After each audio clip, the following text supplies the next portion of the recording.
असं म्हणतात की एकदा तोंडातून सुटलेला शब्द, धनुष्यातून निघालेला बाण आणि टूथपेस्ट मधनं बाहेर पडलेली पेस्ट परत कधी जाऊ शकत नाही. गमतीचा भाग सोडा, पण एकदा हातातून निसटलेली संधी परत येत नाही असं म्हणतात. पण आपल्या या मंचावरती आपल्या या स्पर्धकांना दुसरी संधी आपण नेहमीच देत आलो आहोत. तेव्हा आजच्या भागात सुद्धा या आधीच्या भागातून एलिमिनेट झालेल्या अप्सरांना दुसरी संधी आपण देणार आहोत. कारण आज आहे कॉलबॅक राऊंड आणि या कॉलबॅक राऊंडची सुरुवात करण्यासाठी येत आहे एक अशी अप्सरा जिच्यामध्ये आहे एक जबरदस्त इच्छाशक्ती या मंचावरती पुन्हा येण्याची, आपल्या बिनधास्त परफॉर्मन्सनी रसिकांचं हृदय जिंकण्याची आणि मिळालेल्या संधीचं सोनं करण्याची.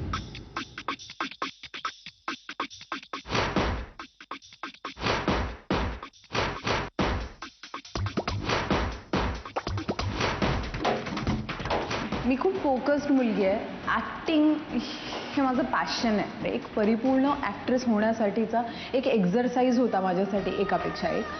स्वप्न नाही म्हणणार, पण या कॉम्पिटिशनकडे बघताना मला एकच लाईन, एक प्रिन्सिपल माझ्या डोक्यात फिट होतं. It's not about to win, it's about to become. So मला जिंकायचं नाही आहे, मला घडायचं आहे.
क्या बात आहे स्मिता, कशी आहेस?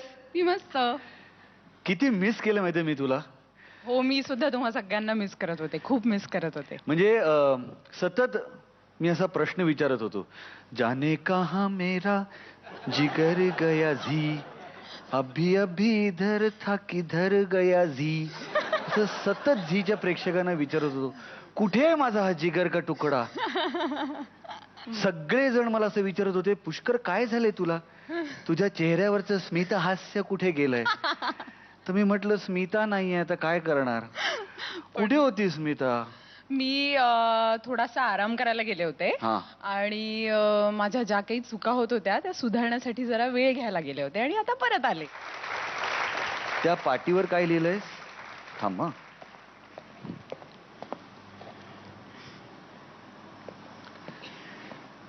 आई. आपल्या इथली तुझी आई. हो. त्यामुळे तुझ्या या आईला विचारूया, दीपालीला कसा वाटला परफॉर्मन्स? खूप छान वाटला. तो ईज तुझ्या नाचात दिसला आणि तू खूप कम्फर्टेबल वावरलीस सबंध स्टेजवर आणि बघायला खूप मजा आली. Thank you so much Deepali. आणि वेलकम बॅक. थँक्यू. स्मिता, तुझ्या या परफॉर्मन्सला किती गुण मिळालेत ते आपण पाहूया. मयूर वैद्य. 8 मार्क्स मिळालेले आहेत. Thank you so much. फुलवा. फुलवाने सुद्धा 8 मार्क्स दिलेले आहेत. Thank you so much. त्यामुळे या दोन्ही मेंटॉर्सनी, गुरूंनी दिलेल्या मार्क्सच्या ऍव्हरेज नुसार तुला 100 पैकी 80 मार्क्स मिळालेले आहेत. आज आपल्या बरोबर स्वप्नील बांदोडकर आहे. त्याला विचारूया कसा वाटला स्मिताचा performance. Smita, you are fantastic. इतकं सुंदर तू वावरलीस या मंचावर. खरंच it was hats off to you. आणि हे गाणं माझं खूप फेवरेट आहे आणि खरंच खूप छान केलंस. Thank you so much. All the best. आता जाणून घेऊया आपल्या महागुरूंचं काय मत आहे. Welcome back Smita. Thank you so much. तुमचा हा परफॉर्मन्स मला खूप आवडला. तुम्हाला असं स्वतःला पण वाटलं असेल की तुम्ही एक 10, 12, 15 वर्षाच्या आहात है ना. जास्त काळ नाहीये मागे तो, पण तरी सुद्धा. आणि दुसरी गोष्ट तुमच्या परफॉर्मन्स मध्ये जाणवली म्हणजे कोणत्याही प्रकारचं टेन्शन नव्हतं तुम्हाला. हो. अदरवाईज तुमच्या परफॉर्मन्स मध्ये मला कधी कधी ते दिसायचं. आजच्या या परफॉर्मन्स मध्ये अजिबात दिसलं नाही आणि त्यामुळे हा परफॉर्मन्स खूप गोड होता असं मला वाटतं. Thank you so much. हा. आणि सर्व खूप छान होतं.